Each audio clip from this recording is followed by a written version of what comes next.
The tension in the courtroom was thick, as if the air itself was holding its breath. The usually composed Judge Boasberg sat at the bench, his eyes fixed firmly on the defendant in front of him. Kash Patel, known for his political affiliations and sharp rhetoric, had never been one to back down from a challenge.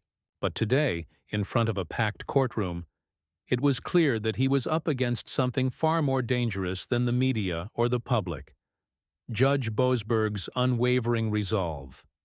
The room fell silent as Judge Boasberg leaned forward, his voice cutting through the stillness like a knife. "Mr. Patel," he began, his tone cold and measured, "you have consistently shown a complete disregard for the truth. Do you not realize that the words you speak have consequences? Or do you simply believe that your position will shield you from the repercussions of your actions?" Kash Patel stood tall, his face an impassive mask, but there was a flicker of something behind his eyes. Was it nervousness? Anger? Or perhaps, for the first time, the realization that this wasn't just another media spectacle. This was real, and the consequences of his actions were about to become painfully clear. How had it come to this? The courtroom had become the stage for a confrontation unlike any other. The very people who had once admired Patel's defiant stance were now watching in disbelief as he found himself on the receiving end of the judge's sharp criticisms. But what exactly had led to this moment? Was this just a case of a man in power being knocked down a peg, or was there something far more sinister at play? What had Patel done to earn the judge's ire, and why was it that even the most confident of individuals seemed to crumble under Boasberg's scrutiny? As Patel's lawyer tried to interject, Judge Boasberg raised a hand, silencing the room.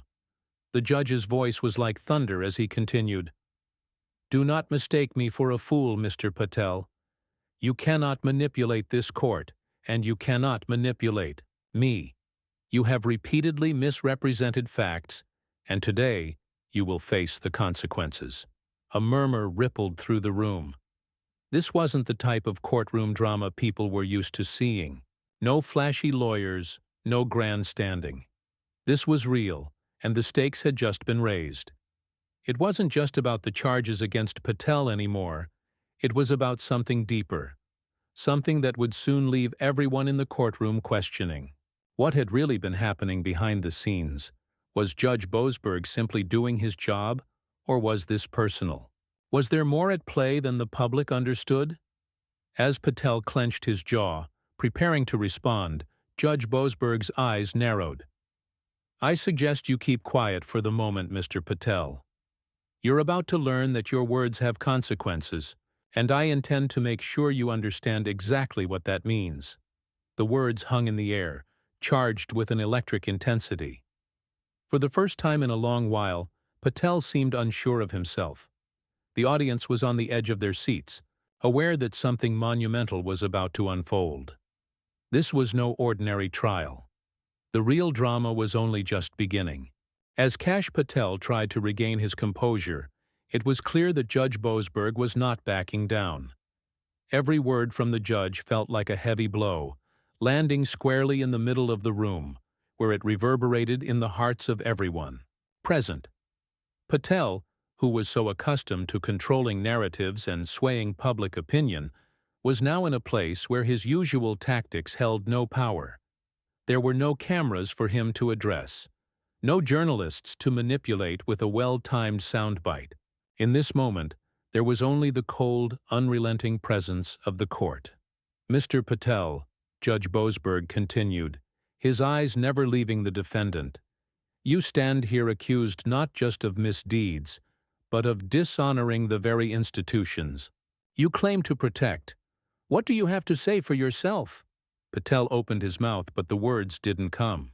He had prepared for many things in his career, from fiery debates to televised interviews, but he had never faced an adversary quite like this.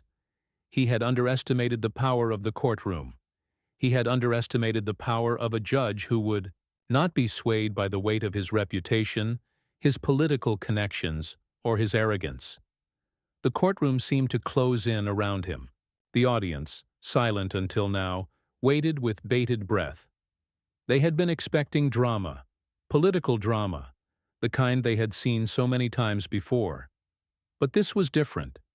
This wasn't a man playing to the cameras. This wasn't a politician spinning his web of rhetoric. This was raw. This was real. This was the kind of confrontation that would change the course of a career forever. It was then that Judge Boasberg leaned forward once more, his voice low but powerful. "You know, Mr. Patel, I find it fascinating that someone with such a history of undermining others would stand here in front of me, expecting to be treated with respect. You may have fooled the public for years, but you won't fool me." There was an audible gasp from the audience. It wasn't just the audacity of the statement. It was the sheer conviction behind it. Judge Boasberg wasn't just issuing a reprimand. He was sending a message that no one, not even someone with Patel's influence, was above the law. Patel's lawyer, sensing the shift in the room, rushed to his feet. "Your Honor, we must remind you that—" But he was quickly cut off by the sharp sound of Boasberg's gavel. "No interruptions," the judge commanded, his voice like steel. "I've heard enough." The tension in the room mounted, and for the first time since the trial began, it was clear that something was about to break. This wasn't just a case of a politician getting scolded. It was becoming a spectacle, and the shock that was building in the room hinted that something far more explosive was just around the corner. Patel, his jaw clenched, attempted to steady himself. He knew how to handle pressure, but this was different. This was a battle of wills, and Judge Boasberg was winning. But what would happen next? Would Patel finally break under the pressure? Or would he somehow find a way to turn the tables, as he had so many times before?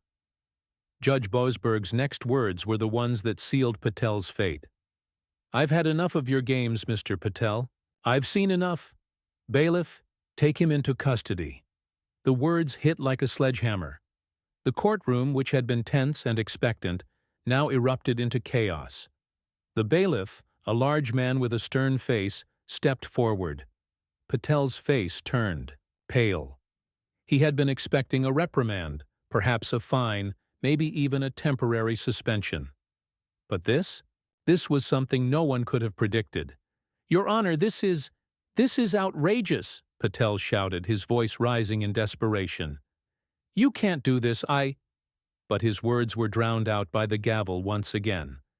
"Mr. Patel, I suggest you calm down," Judge Boasberg warned, his tone even colder than before.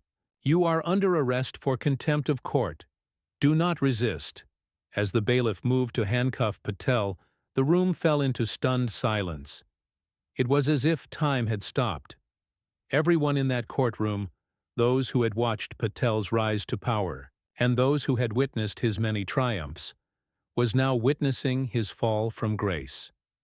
The man who had once been untouchable was now facing the consequences of his own actions. But would this arrest be the end of Kash Patel's influence? Or was this just the beginning of a larger, more dangerous fight? The sound of handcuffs clicking shut echoed through the courtroom, breaking the tense silence that had enveloped the room. Kash Patel, once a powerful figure in the world of politics and media, now found himself a prisoner in front of a stunned audience. The bailiff, firm but respectful, guided him toward the exit, but Patel's eyes never left Judge Boasberg. There was a fire burning in them, a mix of disbelief and rage. How could this happen to him? He had been the one who controlled the narrative, the one who dictated the terms of the conversation. But here he was, led away in cuffs like any common criminal. As he was escorted out, a wave of murmurs rippled through the courtroom. No one had expected this. The media, who had been covering the case live, were in a frenzy. News stations across the country were immediately reporting on the shocking turn of events, with pundits and political analysts struggling to process what had just unfolded. Kash Patel had always been a figure who thrived in the spotlight, who commanded attention with his every word. But this arrest, the humiliation of it, was something he hadn't prepared for. It was the kind of moment that could break a person. It could shatter careers, destroy reputations, and leave a person with nothing. Yet, as the cameras flashed and the stories unfolded, one question remained. Was this the end of Kash Patel, or was it just the beginning of something far darker? The backlash was immediate. On social media, the hashtag Justice for Patel began trending, with supporters rallying behind him. They called the arrest a political move, a targeted attack from the system designed to bring him down. To them, Judge Boasberg's actions were a clear overreach, a symbol of the establishment working to silence a man who dared to challenge the status quo. But there were others, people who had watched Patel's rise with growing skepticism, who now saw this as the justice they had been waiting for. They pointed to Patel's history of manipulation, his willingness to distort facts for his own gain, and they argued that this was long overdue. In the hours that followed, as Patel sat in a holding cell, waiting for his next hearing, the world outside was torn between these two camps. His arrest had divided the nation in ways few could have predicted. People were no longer talking about the case itself. They were talking about what his arrest meant. What did it say about the power dynamics at play? What did it say about the way the system treated people like Patel, who seemed untouchable just days before? Inside the courtroom, Judge Boasberg sat back in his chair, his expression unreadable. It had been a bold move to arrest Patel right then and there, and many wondered if the judge had truly considered the fallout. After all, this wasn't just about one man. This was about a much larger conversation. The balance of power, the role of the courts in holding people accountable, and the lengths to which people would go to protect their reputations. But for Boasberg, the decision had been simple. Patel had shown no respect for the court. He had attempted to manipulate the very system that was supposed to ensure justice, and now he would face the consequences. As the day wore on, the courtroom drama continued to unfold in the media, and more details about the case came to light. Patel's supporters were quick to point out that there were lingering questions about the fairness of the trial itself. They accused Judge Boasberg of bias, claiming that he had been overly harsh and that his decision to have Patel arrested was politically motivated. But the evidence was mounting against Patel. Legal experts began to weigh in, arguing that his behavior in the courtroom had been nothing short of disrespectful. And, in the days that followed, more instances of Patel's alleged misconduct came to light, painting a picture of a man who had repeatedly pushed the boundaries of acceptable conduct in order to protect his own interests. Still, there were those who held firm to their belief that Patel was being unfairly targeted. They argued that his arrest was just another example of the system working against someone who had challenged the political establishment. To them, it wasn't about the facts. It was about sending a message to anyone who dared to speak out. But, in the days following the arrest, the narrative began to shift. Judge Boasberg's decision was being hailed as a victory for justice, a message that no one, no matter how powerful, was above the law. It was a rare moment in the political landscape when a figure like Patel, who had long been seen as a polarizing force, was forced to answer for his actions in the harsh light of reality. As Patel's legal team scrambled to prepare their defense, the pressure continued to mount. He was no longer the untouchable man who had once commanded respect. He was now a defendant, facing charges that threatened to unravel everything he had built. What would happen next? Would he be able to salvage his reputation, or was this the beginning of the end? As the days passed, the courtroom drama surrounding Kash Patel's arrest continued to capture the nation's attention. But in a stunning turn of events, something unexpected happened. Something that no one could have predicted. A new piece of evidence emerged, one that had the potential to completely alter the trajectory of the case. It came from an anonymous source, someone close to Patel's inner circle, who had been disillusioned by his behavior in the days leading up to the trial. This source revealed a series of private conversations that Patel had been having, discussions about undermining the legal process and manipulating key witnesses. The evidence was damning. It wasn't just that Patel had tried to control the narrative. He had been attempting to control the entire judicial process itself, using his influence to sway the case in his favor. The moment this evidence became public, it sent shockwaves through the legal community. It wasn't just a minor misstep. This was a calculated attempt to subvert the course of justice. The implications were enormous. Patel, who had long portrayed himself as a champion for truth and justice, now stood exposed as someone willing to go to any lengths to protect his interests, even if it meant breaking the law. Judge Boasberg, who had already garnered a reputation for his tough stance, was quick to act on the new evidence. He called for an emergency session, ordering Patel's legal team to present an explanation for these new revelations. But Patel's defense was no longer as solid as it had been. The walls were closing in, and for the first time, it seemed like the very foundation of his case was crumbling. The courtroom once again filled with tension, but this time, it wasn't just the judge's words that commanded attention. It was the evidence. Patel's demeanor had shifted. The confident, defiant figure who had once stood tall before the judge was now slumped in his seat, his eyes darting nervously around the room. The arrogance that had defined him for so long had disappeared, replaced by something far more vulnerable: fear. As the proceedings began, Patel's lawyer stood, attempting to regain control of the situation. "Your Honor, we acknowledge that the evidence has come to light, but we ask that you consider the context in which these conversations were had." Mr. Patel did not intend to interfere with the legal process.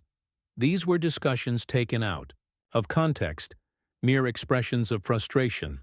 But Judge Boasberg was having none of it. His voice was calm but resolute as he responded, "Frustration, Mr. Patel? Is that how you would describe your attempts to manipulate witnesses and influence this case? I have been patient, but I will not tolerate such behavior. You are not above this court." The courtroom fell into a tense silence. The entire nation was watching as this legal battle played out in real time. For many, this was no longer just about a courtroom case. It had become a battle for integrity, for truth. People who had once supported Patel now found themselves questioning their beliefs. Had he truly been the hero they had imagined him to be? Or had he been nothing more than another figure willing to use deceit and manipulation to get ahead? As Patel's defense crumbled, the question on everyone's mind was clear. How would he respond? Would he admit to his actions, acknowledging the damage he had caused, or would he continue to fight, to deny the truth until the very end? The clock was ticking, and each moment that passed seemed to push him further into a corner. But just as it seemed like the case was reaching its final stages, a new development took everyone by surprise. Kash Patel, in an unexpected move, stood up in the middle of the hearing, his voice shaking but steady. "Your Honor," he began, I have to admit, I've made mistakes. I've allowed my ambition to cloud my judgment, and for that, I am deeply sorry. But I didn't intend to break the law. I didn't intend to harm anyone." It was a moment of raw vulnerability. The man who had once been so composed, so confident, now stood before the judge and the entire courtroom, admitting to his failures. It was a moment that left the audience stunned. Was this a genuine act of contrition, or was it just another attempt at damage control? Could Patel's words redeem him, or had the damage been done? Judge Boasberg listened quietly, his expression unreadable. There was no denying that Patel's admission had caught everyone off guard. But was it enough? Would it be enough to change the outcome of this case? The tension in the room was palpable. It seemed as if the trial, once filled with nothing but accusations and defenses, had now turned into something much more personal, a reckoning. As the days passed following Kash Patel's unexpected admission of guilt in court, the nation watched with bated breath. No one had expected such a dramatic shift in the narrative. People had anticipated a prolonged legal battle, one filled with denials and counterclaims, but instead, they were faced with a man who had, at least for the moment, acknowledged his wrongs. The question now was, what would Judge Boasberg do? Would Patel's admission be enough to sway the judge in his favor, or had the scales already tipped beyond repair? The media was in a frenzy. Talking heads, political analysts, and pundits all weighed in on Patel's surprising public statement. Was it a strategic move, an attempt to salvage what little credibility he had left, or was it genuine remorse? The responses were mixed. Some believed that Patel was simply trying to avoid the full weight of his actions, while others saw it as a rare moment of accountability in an otherwise power-driven world. Regardless of public opinion, the final decision would rest with Judge Boasberg. Judge Boasberg sat in his chambers, reviewing the entirety of the case, the new evidence, and Patel's recent admission. The stakes were high. It wasn't just Patel's future that hung in the balance, it was the very integrity of the judicial system itself. The court had to send a message, one that would resonate far beyond this case. If powerful figures like Patel could bend the law to their will, what did that say about the state of justice in the country? After what seemed like an eternity, the day of the final hearing arrived. The courtroom was packed to the brim with spectators, reporters, and legal experts, all eager to hear the judge's decision. The tension was unbearable. It was as though everyone in the room was holding their breath, waiting for the moment that would decide Patel's fate. Judge Boasberg entered the room, his face as calm and collected as ever. He took his seat at the bench, his gavel in hand, and for a brief moment, the entire courtroom fell silent. Everyone knew this was the moment. The judge cleared his throat and spoke, his voice measured but firm. Kash Patel, you have admitted to attempting to manipulate the legal process. You have acknowledged the harm caused by your actions, and while this court does not take your admission lightly, it is important to understand the gravity of what has transpired here. The law must remain impartial, and no individual is above it. Regardless of your influence or your previous accomplishments, you are not exempt from the consequences of your behavior. The judge paused, allowing the weight of his words to settle in the room. Patel, who had been sitting with his head down, looked up, his face a mixture of uncertainty and resignation. He had never been in this position before. The man who had once commanded the room, who had controlled the narrative, was now sitting at the mercy of the very system he had tried to manipulate. As a result of your actions, Judge Boasberg continued, I find it necessary to impose a sentence that reflects the seriousness of the charges against you. However, I also recognize that you have taken responsibility for your behavior in a way that few ever do. This does not absolve you of your wrongs, but it is a factor that this court must consider. The room was still as Judge Boasberg went on. The final verdict was being decided in real time, and the tension was thick enough to cut with a knife. I hereby sentence you, Kash Patel, to a term of house arrest and a substantial fine. You will also be required to perform community service and undergo a series of public speaking engagements focused on accountability and transparency in the political system. This is not only a punishment for your actions, but an opportunity for you to reflect and, hopefully, make amends for the harm you have caused. There was a collective sigh in the room. It wasn't the harshest of sentences, but it was clear that Patel's life had changed irrevocably. He would no longer be the man who could effortlessly control the media and sway public opinion. The legal system had dealt with him in a way that had been both firm and fair, something he had never expected. As Patel was escorted out of the courtroom, the media once again erupted with reactions. Some saw the sentence as too lenient, while others praised the judge for offering a path to redemption. What was clear, however, was that Kash Patel's career and his public persona would never be the same again. The man who had once been a symbol of defiance and power had been brought low, forced to confront the very system he had sought to control. But in the end, was it a true redemption? Was this the moment Patel would reflect and change, or would it mark the beginning of a quieter, more diminished existence? For Judge Boasberg, the case was done. But for Patel, this was only the beginning of a new chapter, one that would force him to rebuild from the ground up. It wasn't the end he had imagined, but it was the one he had earned. And so, as the courtroom emptied and the nation continued to watch, one thing was certain. Kash Patel had learned a harsh lesson. The law, in all its impartiality, had dealt with him as it does with everyone, without favor, without bias, and without mercy. In the end, justice had prevailed.